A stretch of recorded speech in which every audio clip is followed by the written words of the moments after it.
आइए चले प्रकृति में चलते हैं, let's walk into the nature, और अपने दिमाग को थोड़ा बंद करते हैं, थोड़ा शांत करते हैं और अपनी आत्मा को खोजते हैं।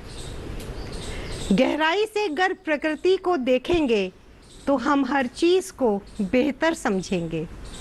और किसी ने सच ही कहा है that spend your time with those who love you unconditionally, not with those who love you when the conditions are favorable to them।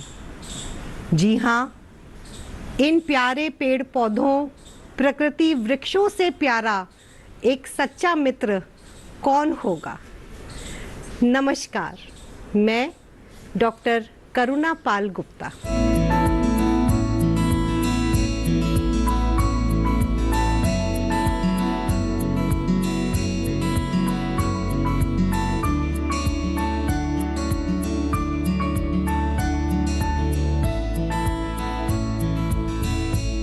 दोस्तों, अब वक्त आ गया है कि हमें संभल जाना चाहिए और हम सभी को अपने कंधों पर यह जिम्मेदारी ले लेनी चाहिए कि हमें अपने पेड़ों को बचाना है। आज एक बड़ी छोटी सी बात कहूँगी, that a difference between in nature and with nature. हम सभी को प्रकृति पसंद है, that is we are all living in nature.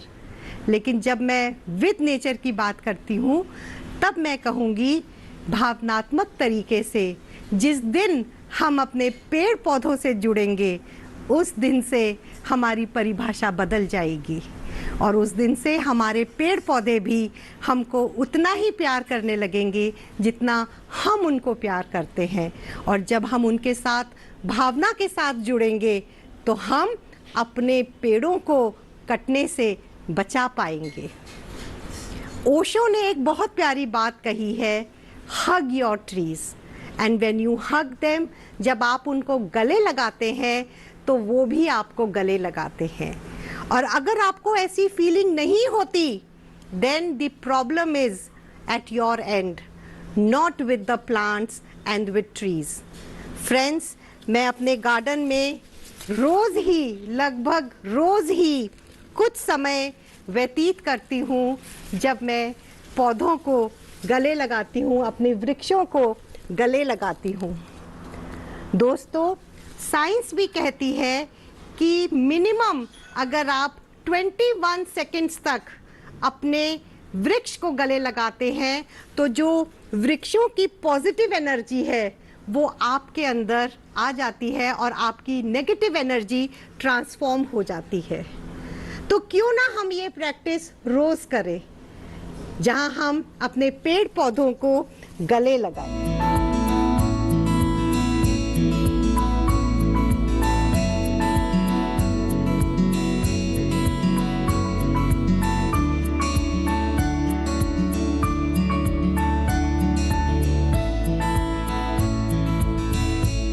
एक बहुत कॉमन सी बात है फ्रेंड्स कि हम सब कहते हैं दैट जब हम किसी से प्यार करते हैं that I am fallen in love. लेकिन दोस्तों, मैं यहाँ पे ये कहूँगी कि जब हम अपने पेड़ पौधों से प्यार करते हैं, जब हम उनको लव करते हैं, so we rise, we don't fall in love. So when we love, when we get connected with our plants and trees, we rise.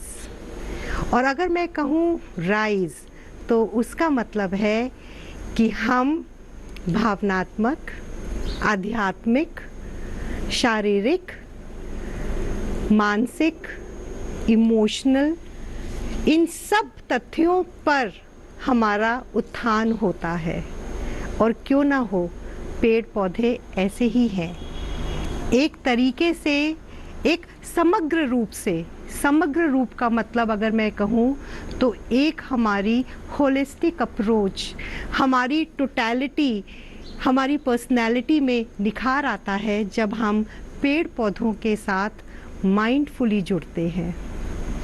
और एक बात और कहूँगी कि जब हम ऐसा करते हैं तो जो हमारा ECG है ना, ये बिल्कुल ठीक आएगा। क्यों? क्योंकि पेड़ पौधे हमें सिखाते हैं ECG, और ECG का मतलब है एम्पैथी, दैट इज सहानुभूति, कंपैशन करुणा और दया का भाव, और ग्रैटिट्यूड कृतज्ञता। ये तीनों चीज़ें जो हमें पेड़ पौधे सिखाते हैं, अगर हम उनके साथ जुड़ जाएं और ये तीनों चीज़ें सीख लें तो फ्रेंड्स 100% हमारा जो ECG है ये बिल्कुल ठीक आएगा। इसीलिए मैं हमेशा कहती हूँ कि जब हम पेड़ों को हग करते हैं तो ये एक जादू की झप्पी होती है। और एक बात और दोस्तों मैं बताना चाहूँगी कि ये जो ग्रीन कलर होता है ना, इसमें भी बड़ी पावर है। ये भी जो हमारी ब्लड प्रेशर्स होते हैं, जो हमारे ऊपर नीचे होते हैं, उनको ये लेवल पे लेके आता है, उनको ये शांत करता है। आपने देखा होगा ऑपरेशन थिएटर्स के अंदर जो सर्जिकल इंस्ट्रूमेंट्स होते हैं वो भी ग्रीन कलर में रैप्ड होते हैं, और वो इसीलिए होते हैं कि केवल एक ग्रीन कलर को देखने से ही जो हमारा सेंट्रल नर्वस सिस्टम है वो कंट्रोल होता है, वो काम होता है।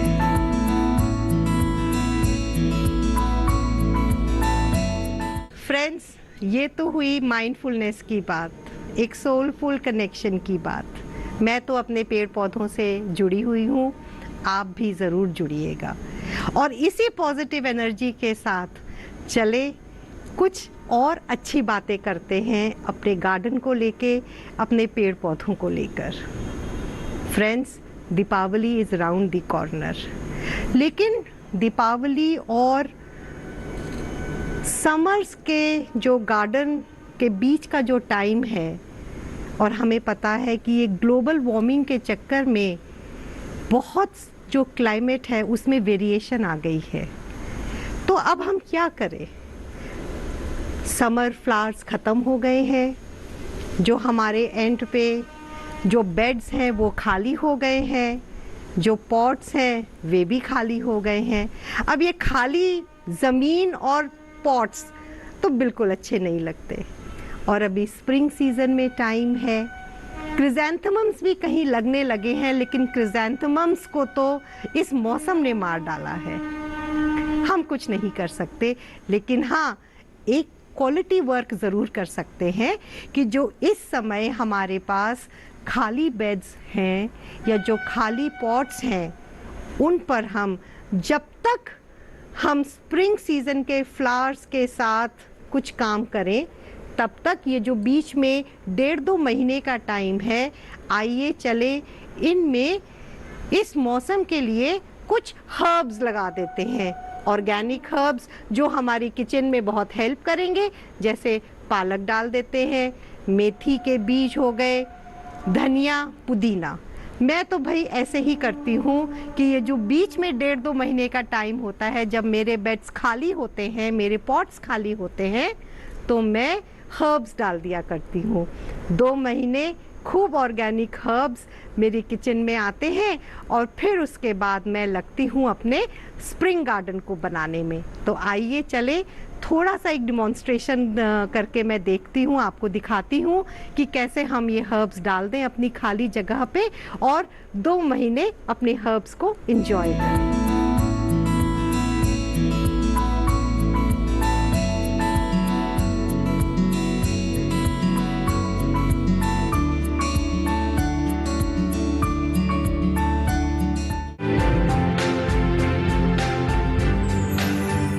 लहलहाती फसल, भरे पूरे खेत खलिहान, हर किसान का बस यही अरमान। लेकिन प्रकृति पर किसका जोर? कभी बारिश, कभी बिजली, कभी ओला, कभी सूखा, तो कभी कीट पतंग का प्रकोप कर दे नुकसान कमर तोड़। भैया, खेती में तो जोखम रहता ही है, अब क्या करें? अब प्रकृति का कोनो उपाय है का? प्रकृति का तो नहीं, मगर नुकसान का उपाय है। अच्छा? हाँ, AIC से फसल बीमा। फसल बीमा? मतलब मामूली सा प्रीमियम दो और बड़ी चिंता से मुक्ति पाओ। AIC से अपनी जरूरत अनुसार कोई फसल बीमा चुने, जैसे प्रधानमंत्री फसल बीमा योजना। बुआई से लेके कटाई तक प्राकृतिक आपदा से सुरक्षित रहे किसान, भरपाई हो पूरी अगर फसल का हो नुकसान। जब AIC का है साथ तो ना डर ना फिक्र की बात। Agriculture insurance company of India limited. AIC।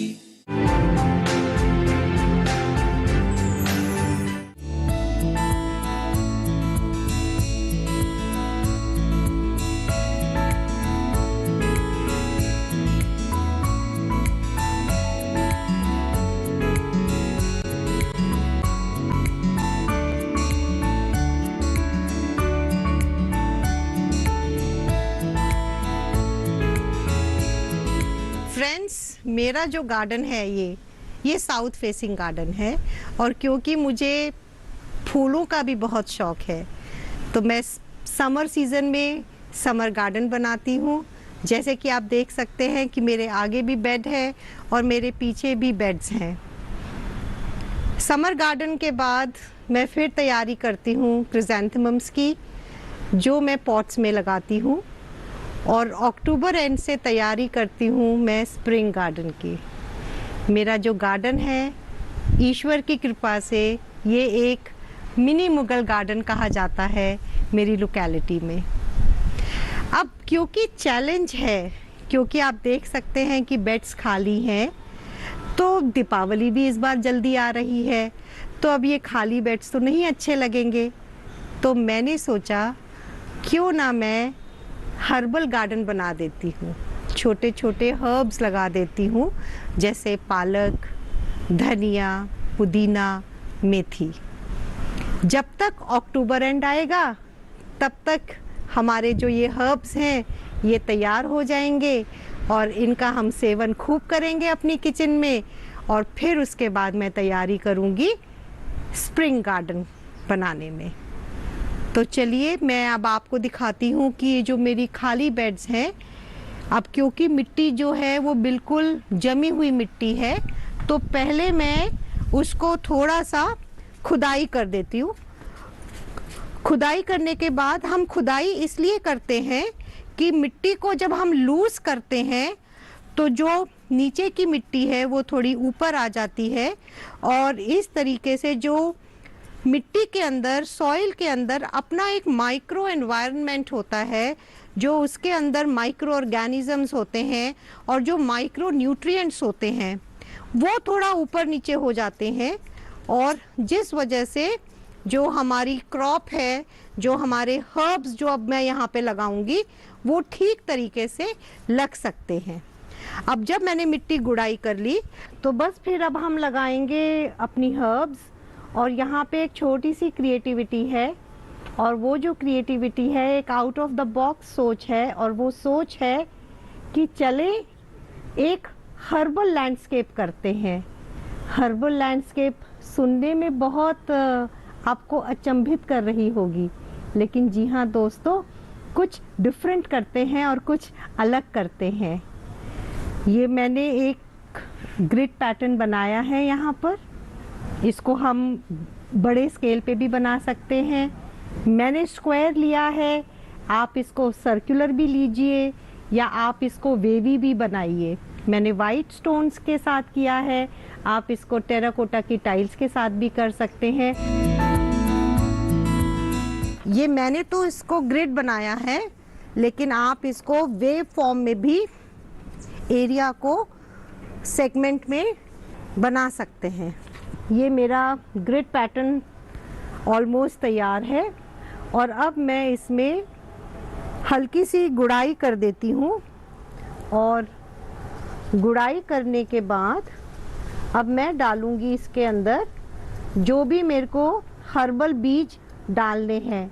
ये जो साबुत धनिया है ये तो हम सबकी किचन्स में होता ही है, इसको हम थोड़ा सा हाथ से ऐसे कर लेते हैं सो दैट ये पीसेस में हो जाए, और फिर हम इस एरिया में इसको हमने डाल दिया। अब ये वाले ग्रिड में हमारा धनिया लगेगा और इसमें हम मेथी लगाते हैं। ये मेथी के बीज हैं और मैं मेथी को भी थोड़ा सा, याद रखना है कि हमें पानी नहीं डालना है अभी, ये क्योंकि हल्के बीज होते हैं, बहुत डेलिकेट बीज होते हैं, ये अपने आप ही जब इनको उचित मात्रा में पानी, न्यूट्रिएंट और इनको एयर मिलेगी, ये अपने आप जड़ें बनाएंगे और ऊपर से छोटा छोटा पौधा भी निकल जाएगा।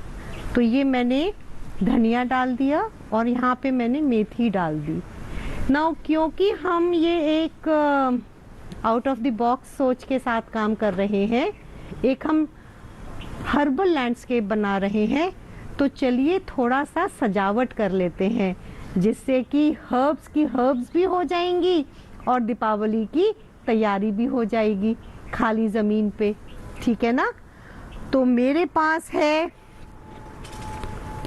मेरा पक्षी सीमेंट का, इसको मैं रखती हूँ इस साइड पे, थोड़ा सा इसको सजा देते हैं, या हम इसको इधर कॉर्नर पे भी रख देते हैं, ठीक है। और ये है मेरी छोटी सी बतख, जिस पे बहुत ही प्यारा पेंडनस प्लांट जो है वो ग्रो कर रहा है, तो इसको मैं यहाँ कॉर्नर पे रख देती हूँ। और बतख है मेरे पास, उसको भी मैं यहाँ कॉर्नर पे रख देती हूँ। अब मेरे पास 2 कॉर्नर्स पे मैंने पेंडनस रख दिया, बीच पे मैंने एक अपना पक्षी रख दिया सीमेंट का, है ना, और यहाँ पे धनिया है और यहाँ पे मेथी है। जस्ट इमेजिन जब धनिया मेथी आ जाएगा और दीपावली के करीब जब हम यहाँ पे थोड़ी सी लाइटिंग भी कर देंगे, तो ये जो हमारा एरिया है ये अपने आप ही बहुत खूबसूरत लगेगा। Closer to Deepavali you can put some लालटेन या छोटे छोटे टी दियाज रख दिए या दीपक जला के रख दिए, तो भी ये आपका एरिया बहुत ही सुंदर लगेगा।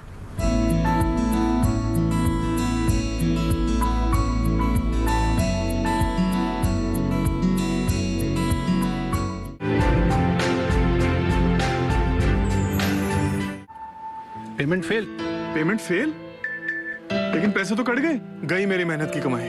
हो जाएगी भरपाई, चिंता मत कर मेरे भाई। अगर डिजिटल ट्रांजैक्शन फेल हो जाए और अकाउंट से पैसे कट जाएं, तो बैंक समय से पैसे लौटा देगा, वरना कॉम्पनसेशन का है प्रावधान। नहीं तो आरबीआई के ओम्बुड्समैन को शिकायत करें आप या बिल, मेरी फीस। आरबीआई कहता है जानकार बनिए, सतर्क रहिए।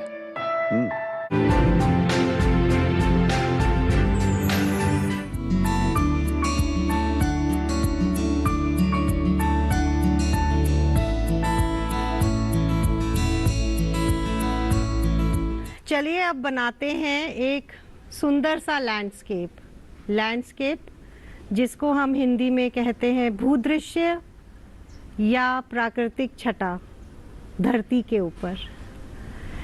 असली लैंडस्केप वो होती है जहाँ पे हम पेड़ों के साथ, छोटे पौधों के साथ, कुछ स्टोन्स, कुछ टाइल्स और कुछ गार्डन एसेसरीज का भी प्रयोग करते हैं। तो आज मैं आपको सिखाऊंगी कि हम अपनी जगह पे, एक जो खाली जगह है हमारे एंड पे, वहाँ पर हम कैसे लैंडस्केप बना सकते हैं जो एक एडेड अट्रैक्शन बन सकता है हमारी दीपावली के लिए। तो आइए अब हम शुरू करते हैं और देखते हैं कि हम लैंडस्केप कैसे बनाते हैं। लैंडस्केप के लिए हमें चाहिए डिफरेंट कलर्स के जो स्टोन्स हैं। These are all non polished stones. एक मार्केट में पॉलिश्ड स्टोन्स भी मिलते हैं, उन्हें मत खरीदिएगा, क्योंकि जैसे ही उन पे पानी पड़ेगा वे अपना कलर खो देंगे। सो हमेशा अनपॉलिश्ड स्टोन्स को ही उपयोग में लेके आए। मैंने अपने एंड पे जो मैं लैंडस्केप करूँगी, मैं डिफरेंट 4 कलर्स ऑफ स्टोन्स के साथ लैंडस्केप करूँगी। एक वाइट है, एक ये मेरे पास गाजरी कलर है, एक ये पीचिश कलर के स्टोन्स हैं और ये ब्लैक स्टोन्स हैं। प्लस क्योंकि मैं ज़मीन के ऊपर, खाली जगह के ऊपर डिमार्केशंस करूँगी, उनको सेगमेंट में डिवाइड करूँगी, तो उसके लिए मैं यूज़ करूँगी टेराकोटा टाइल्स। ये मैंने सिंपल टेराकोटा टाइल्स मैं आज यूज़ करूँगी, लेकिन अगर आप मार्केट में जाएं तो आप देखेंगे कि वहाँ पे बेहतरीन किस्म की डिफरेंट डिज़ाइंस की टेराकोटा टाइल्स मिलती हैं। फ्रेंड्स, मैं यहाँ पे यह कहना चाहूँगी कि आप वाटरप्रूफ टेराकोटा टाइल्स यूज़ करें, सो दैट आप जो लैंडस्केप बना रहे हैं वो आपके एंड पे सालों साल चले। क्योंकि जो वाटरप्रूफ टेराकोटा टाइल नहीं होती वो 2-3 साल में गलना शुरू कर देती है।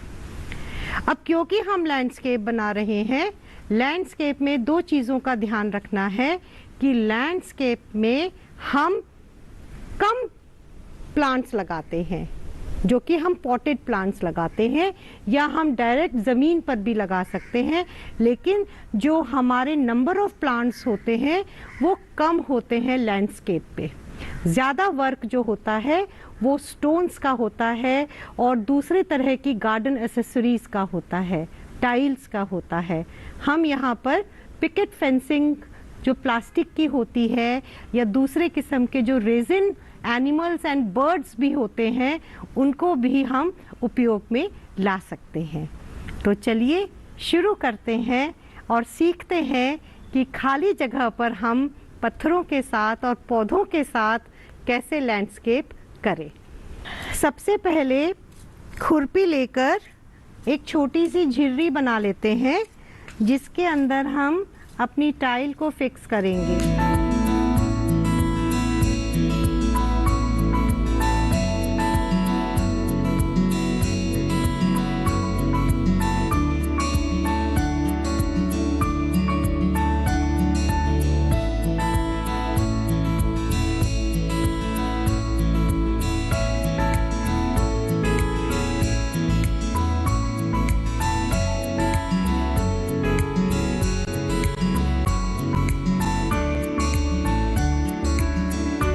और अब देखिए, अगर हम इसको देखें तो ये एक हमारा सुंदर सा एक लैंडस्केप तैयार है। सोचिए रात को जब फोकस लाइट ऑन होगी और जब हम टुवर्ड्स दीपावली यहाँ पे थोड़ा सा और इसको ब्यूटीफाई करेंगे with the lights, with the strings, आप देखिए ये आपका एरिया कितना ब्यूटीफुली तरीके से ये ग्लो करेगा and it will enhance the beauty of your garden.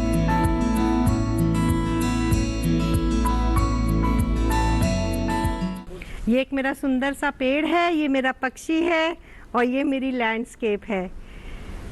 2 लाइनें बोलूँगी। मैंने एक चिड़िया पाली, वो फुर्र उड़ गई। फिर मैंने एक गिलहरी पाली, वो भी चली गई। फिर मैंने एक पेड़ लगाया, चिड़िया भी वापस आ गई और गिलहरी भी वापस आ गई। This is the magic of nature. Its charisma is so inimitable and captivating. ये जो हमारी प्रकृति है यह बहुत ही ज़्यादा करिश्माई है, अविश्वसनीय है, मनोरम है, अद्वितीय है। हमें केवल इसका ध्यान रखना है और इसको हमेशा गले लगा के रखना है। जी हाँ दोस्तों, जितना हम इनको देते हैं ना, उससे कहीं ज़्यादा ये हमें देते हैं। तो मैं हमेशा यही कहूँगी दैट पेड़ों की तरफ से, कि जो पेड़ हैं वो मनुष्यों को कहते हैं, I am rooting for you.